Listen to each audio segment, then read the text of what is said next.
Hey, so um, no, I'm just fascinated lately with because I'm starting to realize it and to see it. What you talk about, that there seems to be in the self-inquiry meditation process, there seems to be um, a ceiling that you reach, and you can only go over that ceiling. But this is what I understand from what you say, no? By um, basically following what you really want, and all this movement I've been having of going more heavy into my music and what I do with that, I'm feeling so much more vitalized and with so much more energy during the day, and it just amazes me. First I have doubts, like, but it's weird. How does this work? How and it it kind of amazes me how you can be such a long time sometimes without, I mean, without realizing what you want to do, no? Mm. Even if you're doing a lot of inner work, self-inquiry, and maybe for years, and you kind of neglect something that you're really passionate about and tell yourself you're not, and it I don't know. Is it just not wanting to face the big fear it gives you to do that, or Well, the most important thing I think is to dance. Hallelujah. To dance. Hallelujah. yay? Celebrate. Yeah. Yeah, I am. I am. But yeah, that's huge. I mean, the why you would only know. I can speak generally. It's the simplest way to say it. We are most afraid of what we want the most. Mm.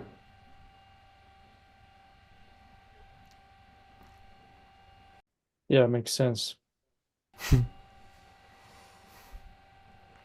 Which is, it's basically, I mean, you're talking about music, but you could even generally define it as self realization.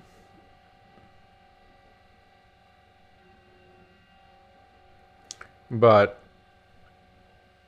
can you be yourself? Can you be realized and not do what you love? Not live what you want? Not really. Mm. Can you do what you love without knowing what you love? Not really. So, in a sense, it has those kind of two sides.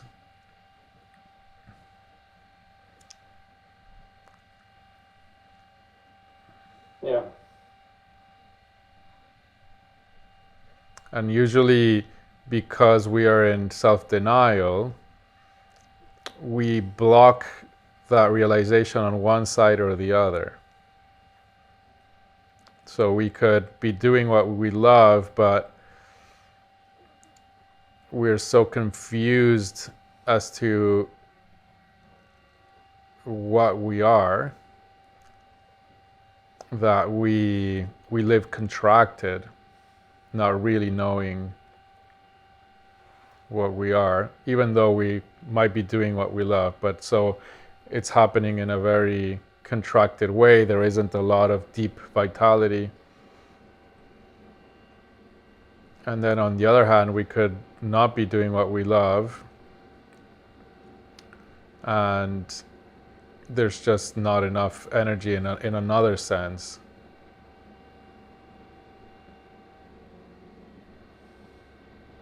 Mm.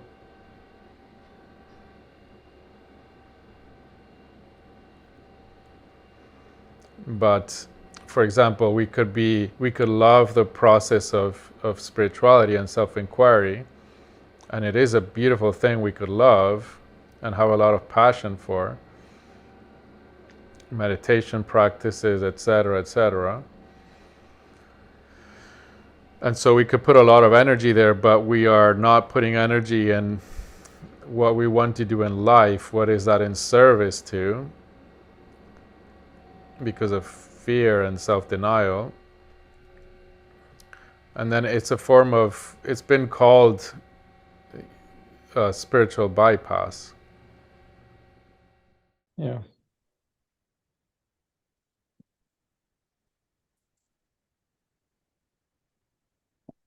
Yeah, I guess it's pretty humbling to like to realize I've been like for years in a sense not noticing the either the fear or and kind of a vicious circle because you don't notice, you keep not doing it, so Yeah. so that reinforces a belief. And Yeah. Mm. Yeah, that's why it's so important to, in this meditation, I was speaking to the heart and what is it that we love. Because we might be so out of touch but we can still find something. There's like a little bit of this here, a little bit of that there. But if you dig into it, if you connect to it, if you, in a sense, wake that up, it starts to become a force of nature. Mm. Force of nature versus the force of my own mind or my own person or my own personality or.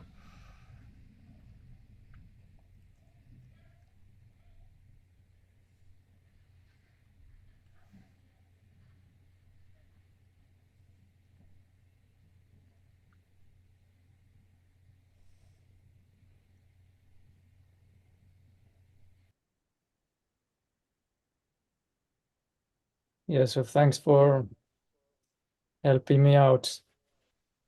My pleasure.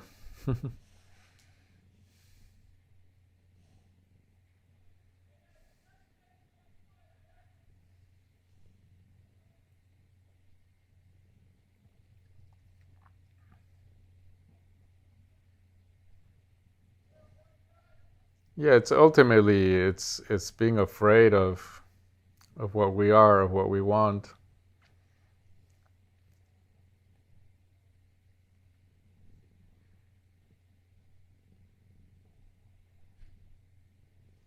And we can't fully accept what we are if we can't accept what we want. And vice versa.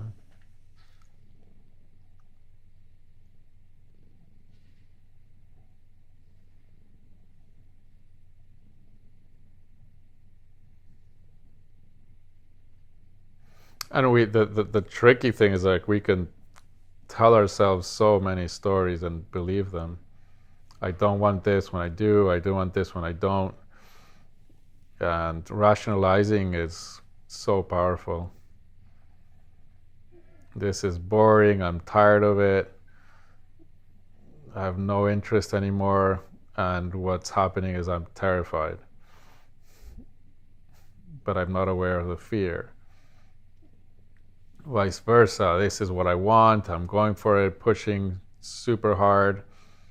And it's just coming from a denial. It's something you don't want. It's an egoic pursuit.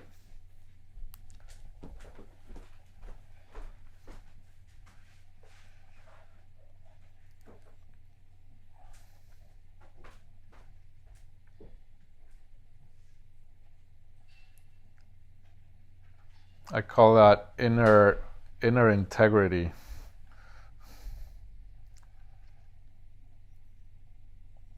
To know what really is happening. It's quite hard. What do I actually feel? What do I actually want?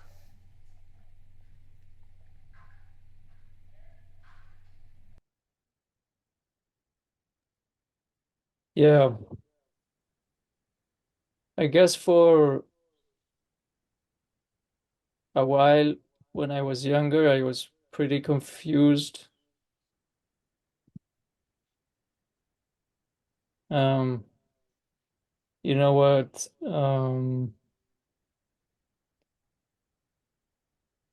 Our teacher used to say that he tended to lean onto the other side of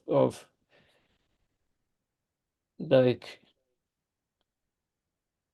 warning not to know what you want or not to know too fast what you want, because people, I guess, because you tend to fall into ideas on wanting to be getting yourself into a box,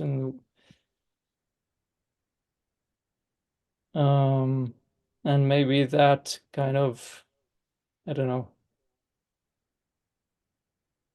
put me at one extreme of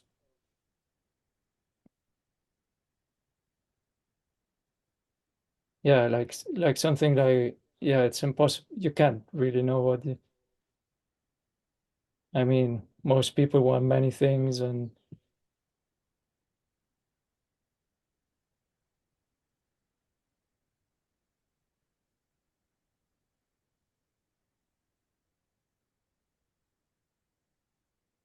I'm not sure if I'm being clear.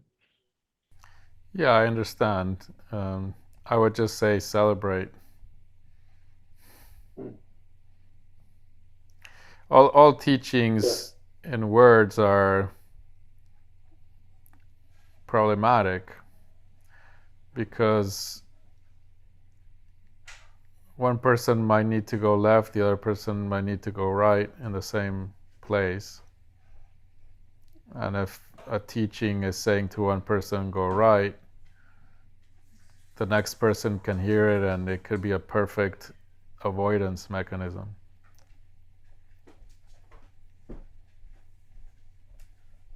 Yeah.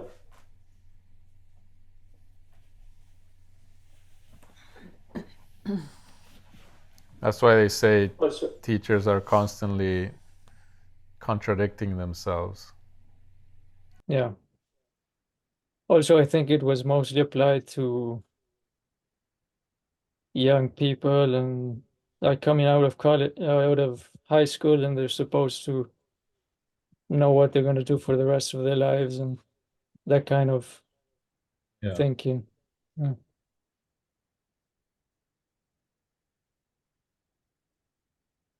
Cool. Thanks. You're very welcome.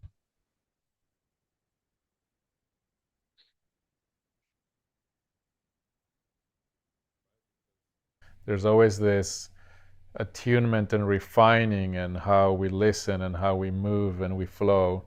So a beautiful metaphor for me is surfing. And so there's this interaction with reality that's a constant refinement and attunement. And the more we are deeply aligned with the deepest want, there is a flow, and life responds appropriately. And it might be falling flat on your face. So there's no guarantee of everything being, rosy and pleasant, but at a deeper level, it is.